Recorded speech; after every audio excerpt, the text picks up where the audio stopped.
Good evening, parents and carers of Year 12. This video is a short video that should show you the general overview and systems that are in place for helping support your son or daughter as they progress through to their final exams at the end of Year 13. I'd just like to start though by saying it's so welcoming to see so many Year 11s who have returned to join us for NT6 and to carry on studying at the school. I'd also like to welcome on board the new students who have come from far and field, from the Great North and more locally from different schools. Great to have you on board, and I hope you really enjoy your 2-year journey with us.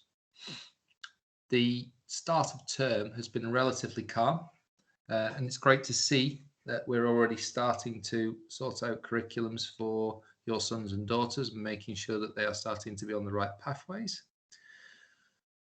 The educational landscape has changed significantly over the last several years, and we at NT have been very closely monitoring this and amending our operations accordingly to make sure that your son and daughter's experience is as good as it possibly can be. Over those years, we've really refined certain skills and certain techniques that we use and implement to make sure that your sons and daughters have as successful experience with us as they possibly could do. To just quote some stats, which hopefully will be reassuring to you, our A star to B rate over the last now 7 years has been averaging around 55%, pass rate at 100, and vocationally we have been mid-80s for distinction, star distinction. We also have an average on every year of about 30% of students who attend Russell Group-based institutions, and at least 75% of our Year 13 cohort apply and are successful in obtaining places at higher education institutions. Students who are not looking to go and progress that route, we offer a whole range of support looking at degree apprenticeships, as well as looking at job opportunities or various apprenticeship routes which could be more locally based. We pride ourselves on getting the right students on the right courses, and part of our phone calls and dialogue that we've had with your sons, daughters and yourselves so far is trying to make sure that we match up their performances at GCSE along with their aspirations of what they are wanting to hopefully achieve at the end of their time at NT6. Getting those students on the right courses is sometimes tricky, and we certainly use this month of September to make sure that we have made those right decisions.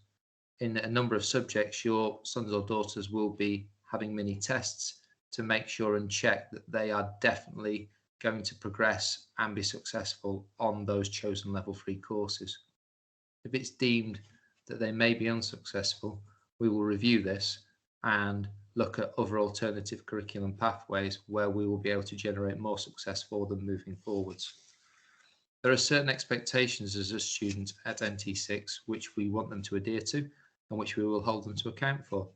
Registration starts at 8:40 every morning. If a student is late, that will be deemed 8:50 onwards. They will be given a late mark. Free over the course of a week, and yourselves will be contacted home to be made aware of this. Period 1 and 2 is a private study period for Year 12s, along with any other period right the way up to lunchtime. But specifically periods 1 and 2, we request all Year 12s to use the study room, which is provided for them, and has on hand the very helpful Mrs. Harbisher, who will register them and support them through those 2 periods if they should have a free during that time. The expectation is all students are to be in the NT6 building, working hard on either their subjects or obviously working around their subjects during their non-contact time, right the way through until 1:20.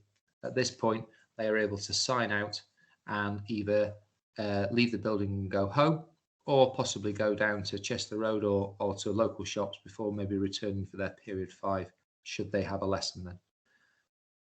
Attendance is crucial. We obviously strive for 100% attendance for every student, but being realistic, this isn't always going to be possible due to extenuating circumstances. 95% of lessons is therefore are certainly our benchmark that we would require in order to make sure that your son or daughter is successful. And if this attendance drops below this, we do have systems in place that we can implement which will hopefully bring about a resolution to this situation.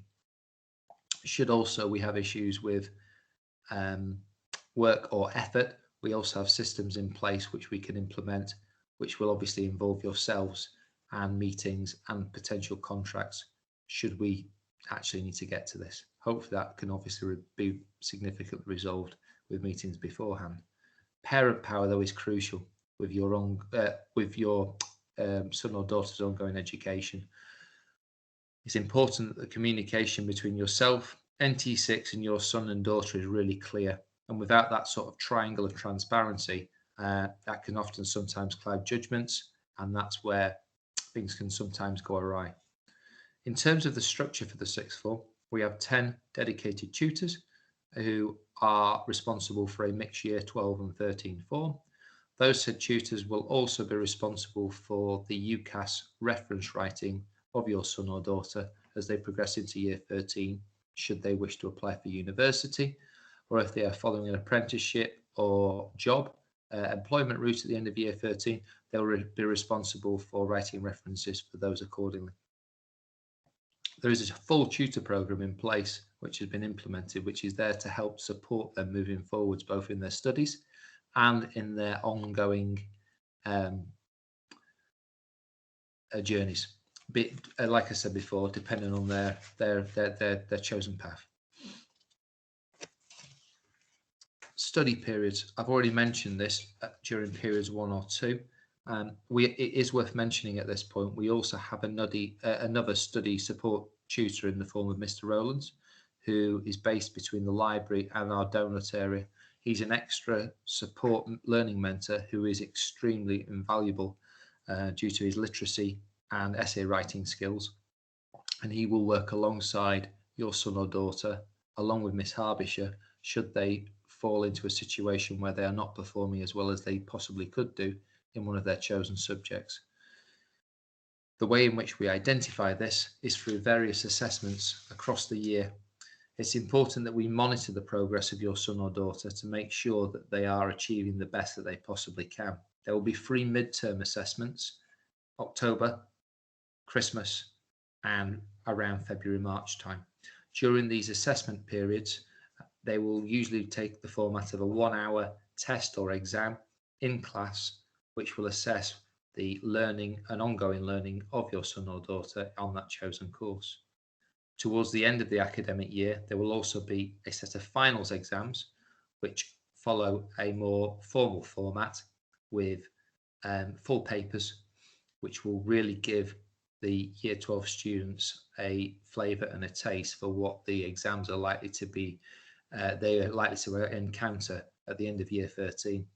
This is particularly important given the current climate and the fact that your sons or daughters haven't sat full GCSE exams like they would have done under normal circumstances. There is a reporting system in place, and we will report regularly and update the progress of your son or daughter, either through data, and there is also through verbal communication. We have an academic review evening, which is dated for Thursday the 18th of November, and we have a follow-up academic review evening on Thursday the 31st of March, which is a more targeted one, particularly for students who may be struggling or may not be exactly where they need to be at that particular moment in their educational journey. It's important to note, and it's something that I discussed with year 12 and 13 this morning, about making sure they have both an academic balance, they have a life balance, and potentially paid work balance. It's important to get that completely right. I tried to stress it to them this morning during our briefing, but if I could just check some statistics at you, for every 10 hours of paid employment that a student does statistically, they're looking at potentially dropping a grade. And what I tried to stress to them was that it doesn't mean I want them all to quit their jobs. It's just that I need them to make sure that they are sensibly thinking about how much time they are spending working and earning. And not only that, then offsetting that with actually how much time they're devoting to their academic studies, not only obviously in lesson, but outside of lesson. As a general rule, a student should be, for every hour in lesson, should be doing at least 1 hour outside of the lesson, And if they are managing to do that, the chances are they're going to bring about a very, very successful resolution to the end of their A-levels with some fantastic results. It's important to note that further on in the term, for students who are wishing to go to higher education, there is going to be a summer meeting which will provide further information for all parents and students about how this process works. It's a very unique process, and it's important that both parents and students understand how it works, how they go about it, and what support we put in place in order to make sure that it is successful throughout the whole application process. There will be more information about an exact time and date further on in the academic year. It's also worth noting that we have particular systems in place for students who are looking to apply for Oxbridge, medics, veterinary or dentistry. And I think if you refer to the video which Miss James has done for you on this website portal, you'll be able to find some more information about that as well. I hope this has been informative, and if you have any questions regarding any of the videos, please do not hesitate to email us at nt6@treferris.net, and we will quite happily get back to you as soon as possible to answer any questions that you may have. I hope this has been useful and informative. Goodbye for now, and probably hopefully see you in face-to-face conversations for the first academic review evening towards the end of November. Thank you. Bye-bye.